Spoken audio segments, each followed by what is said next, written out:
Hey guys, Brian Haywood here. Welcome back to my Beards and Banjos YouTube channel.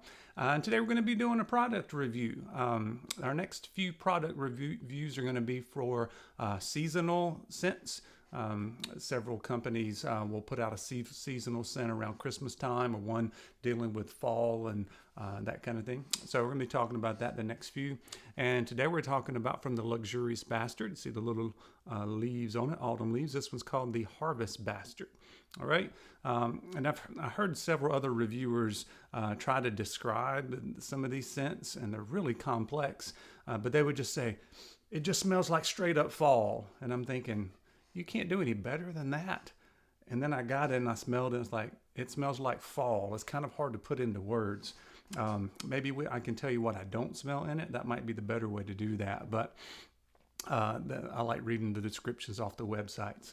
Bear with me. Let me read this to you. Imagine walking down a forest-lined road on a cool Sunday morning. You can smell the transition from summer to winter in the air when the leaves start turning shades of orange. The Harvest Bastard is bright and crisp with notes of fig, caramel, and a splash of coffee and cinnamon lead to more earthy finish. Come on now, Dave, did you write that yourself, or did you have to farm that out to get somebody to write these descriptions? I always chuckle. It's really hard to describe a scent sometimes. But when I smell this, it smells like, someone else mentioned this, kind of like a candle, a scented candle. I go a little bit further. I think of the Glade plug-ins that's got the oil in it that heats up, and it's an air freshener that way. Any of those kind of harvest, autumn scents, that kind of thing. What I don't smell a lot of sweet. I don't smell pumpkin. I don't smell the cinnamon, that kind of stuff. It smells like a nice fall scent. All right. By itself, and I don't have the balm to go with it. He did release a balm, and I kind of missed out on that one. By itself, I don't like it so much. By the way, it's about a half a day scent. This will last you about 4 to 6 hours, depends, and then the scent kind of goes away. But it's pretty strong to start with, and then it kind of pulls back. But if you've watched any of my videos, you know that I like mixing my scents together. I don't know if it's because I don't like strong scents, so I kind of like trying to balance it out, or I like a little bit sweet with a little bit savory. I don't know what it is, but that seems to be my thing. So for all my reviews from now on, you're going to get the mixology portion. So here's the mixology portion. What do I like mixing with the Harvest Bastard? All right, and we're going to switch to the Luxurious Bastard. I don't have the balm in this, but usually a safe choice on that one is the Original Bastard. And to me, that's just a nice, sweet, clean scent. It's mentioned to be a barbershop, but there's no like talcum powder smell or anything like that. So the Original Bastard is good. Okay, you can either use the balm. You can see I've used almost half of that, or you can mix in a couple of drops. I'll mix drops of it. If I mix drops with the Harvest Bastard, I would do a 1-to-1 ratio. Okay, so if I'm putting in 6 drops, I would do 3 of each. All right, so that's one option.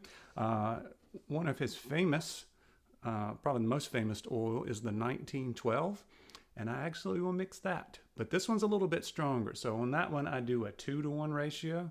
So if I were going to be putting in 6 drops, I would do 4 drops of the Harvest and 2 drops of the 1912. Okay, or if you're putting in 9 drops, you do 6 of the Harvest and 3 of the 1912. That's math right there. If you guys didn't know, I'm a math teacher, high school math teacher, 21 years. All right, so I know how to do some proportions there.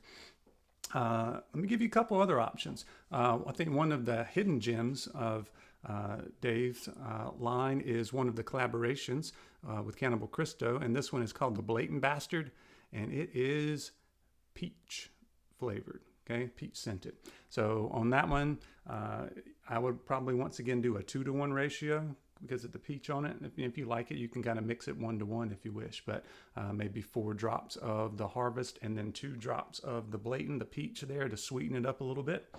Okay, and then one more, which is going a little bit more outside the box, is to go to Honest Ape. We've got my favorite. Well, I got some more today. It may not be my favorite anymore. I haven't to decide on that, but I've got the Sherlock scent, which is cherry. All right, so it's cherry, and then a little bit, to me, a little bit floral afterwards. So it goes very well with the Harvest. Okay, and once again, you could probably do this a 1-to-1 ratio, or you could do a 2-to-1 ratio with the harvest being 4 drops and then 2 drops of the Sherlock oil. Or if you don't like the balm, some people don't like this balm. It's my absolute favorite because of the hold. It is smooth, but it does have extra hold to it, and it's kind of tough to work into your hands and that kind of stuff. So if you're not one to like that, you could go with the Honest Ape balm, which is more of a conditioning balm. Okay, it doesn't have any butters in it. Okay, so that goes very well there as well. So it just kind of depends on what direction you want to go in that, but several different choices. If you notice those choices, a lot of them have a little bit sweet to go with the Harvest Bastard, which I think is a really good option. So hopefully you enjoyed that, and I'll be mixing together some more things for you, some more reviews, and also have a whole list of about a dozen other topics to cover over the next few weeks. So stay tuned. Thanks.